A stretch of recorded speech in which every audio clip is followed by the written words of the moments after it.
ဒီနေ့ငပေါင်းထုတ်လေးလှစားမှာဖြစ်ပါတယ်ငပေါင်းထုတ်လေးလှစားဖို့အတွက်ကကျမတို့မြန်မာနိုင်ငံမှာလို့ပစ္စည်းအစုံမရှိတဲ့အတွက်ကျမမှာရှိတဲ့ပစ္စည်းလေးနဲ့ပဲလှစားမှာဖြစ်ပါတယ်ရှင်အခုဒီကတော့နှစ်ချောင်းလေးပေါ့နော်ကျမမှာပါလာတဲ့နှစ်ချောင်းလေးရေ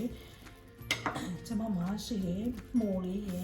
ငါးလေးရေပေါ့နော်အဲ့ဒါလေးနဲ့လှစားမှာပဲဖြစ်ပါတယ်ရှင်ဟိုပစ္စည်းတော့မစုံနိုင်ပါဘူးဒါပေမဲ့လည်းအရင်လှစားခြင်းများဖြစ်တဲ့အတွက်ကျမလုပ်တဲ့ဟာလေးကိုတော့တစ်ချက်လောက်လိုက်ပါကြည့်ရှုကြပါအောင်ရှင်ကဲဒီပါဝင်ပစ္စည်းတွေအကုန်လုံးကိုကျွန်မစုထည့်လိုက်မယ်နော်ပတ်လုံးလေးကိုညက်ကလေးကိုထည့်မယ်ကျွန်မမှာဝင်နှင်းမို့လေးရှိတော့ဝင်နှင်းမို့လေးထည့်လိုက်ပါတယ်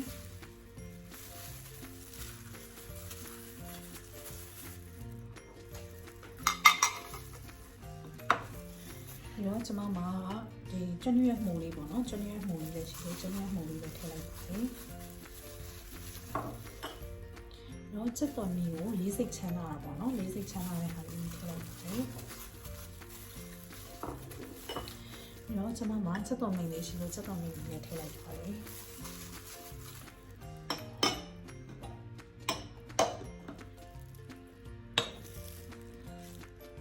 ပြီးတော့ကျွန်မဇပလင်းရဲ့ဂျင်းရဲ့ချက်တော်မီရဲ့အနီရဲ့ကိုရောပြီးတော့ချိတ်ထားတဲ့ဟာလေးကိုထည့်လိုက်ပါမယ်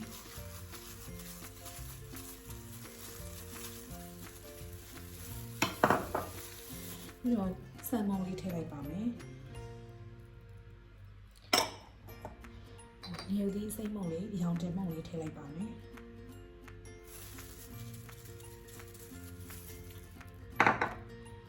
စားလေးထည့်လိုက်မယ်ပေါ့နော်။စားကိုတော့နည်းနည်းလေးပဲကြည့်ထည့်ပါမယ်ရှင်။ပြီးတော့မှလိုအပ်မှထပ်ထည့်ပါမယ်ရှင်။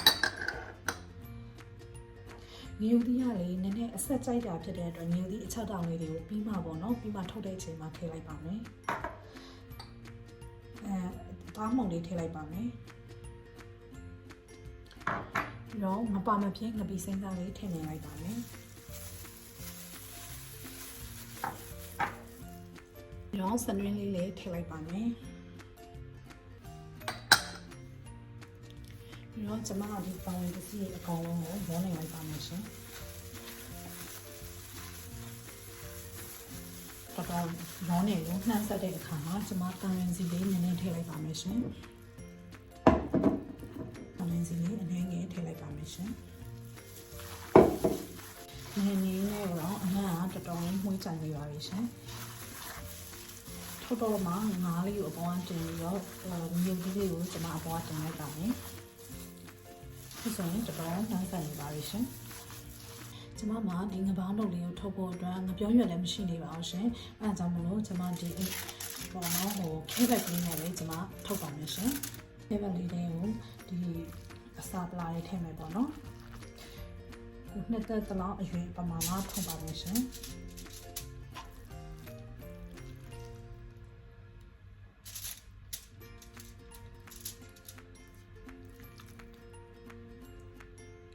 ကျွန်မကတော့ဒီလောက်လေးပဲပေါ့နော်ဒီလောက်လေးအရွယ်အစားသဘောကျလို့ဒီလောက်လေးနဲ့ပဲထုတ်လိုက်ပါမယ်ငါးလေးတစ်ပြားအောင်တင်ပါမယ်ရှင်ပြီးတော့မြုပ်တောင်လေးတစ်တောင်ကိုထည့်လိုက်ပါမယ်တောင်ထုတ်ပါမယ်ရှင်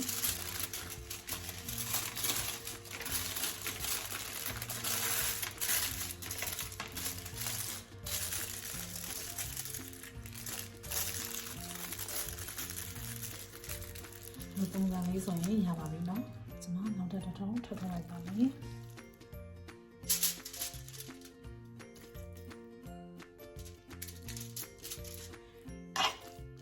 ချက်တော်လေးနည်းနည်းထည့်ထည့်မယ်အဲ့ဒါလေးပြောငါအသားပြားလေးတစ်ပြားတင်ပါမယ်ဒီဒီနေ့တစ်ထောင်ထည့်ပါမယ်ဟောပါမယ်ရှင်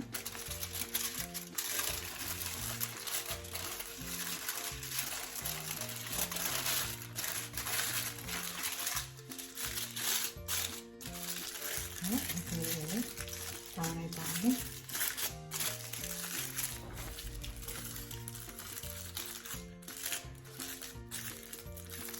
ဒီပုံစံနဲ့ဖြစ်သွားရပါပြီအ ပေါ်မှာဝဲဥချောင်းလေးတွေအပူပေးထားတဲ့တလက်စားတယ်ကျွန်မဒီငပေါင်းတုပ်လေးပါပေါ့နော်အာဗန်ထဲမှာအပူပေးလိုက်ပါတယ်အခု100ဒီဂရီနဲ့ကျွန်မအပူပေးထားတာနိုင်ဝက်လောက်ရှိပြီဖြစ်တဲ့အတွက်ကျွန်မတစ်ထုပ်လောက်ကိုယူပြီးတော့စမ်းဖောက်ကြည့်လိုက်ပါမယ်ညနေတော့ဆိုတော့ပြချင်ပါရှင်ငပေါင်းတုပ်လေးကိုအမောင်းဆုံးလုပ်ကြည့်မယ်ပေါ့နော်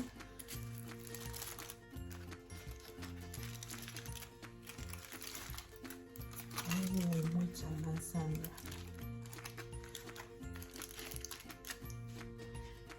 နည်းနည်းဒီချလိုက်ပါမယ်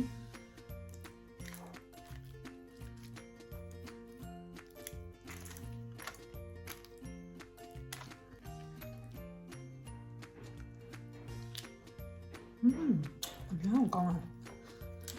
ပြန်ပါပဲကိုလို့စားတော့လေစိတ်သက်သက်နဲ့စားလို့ရတယ်အဲဒါကြောင့်မလို့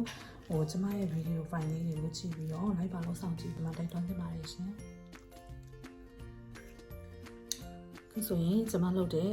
ငပေါင်းတုပ်လေးပြီးဆုံးသွားပြီပေါ့နော်အဲ့ငပေါင်းတုပ်လေးကအိမ်မှာခုပါအောင်လုပ်တာဖြစ်တဲ့အတွက်တန်ရှင်းလက်ဆက်မှုကတော့ဒါပြောစရာတော့မလိုပါဘူးရှင်ကျမရဲ့ဗီဒီယိုဖိုင်လေးတွေကိုကြည့်ပြီးတော့ like share subscribe လေးပြုလုပ်ပေးကြပါအောင်ရှင်အားလုံးကိုကျေးဇူးတင်ပါတယ်ရှင်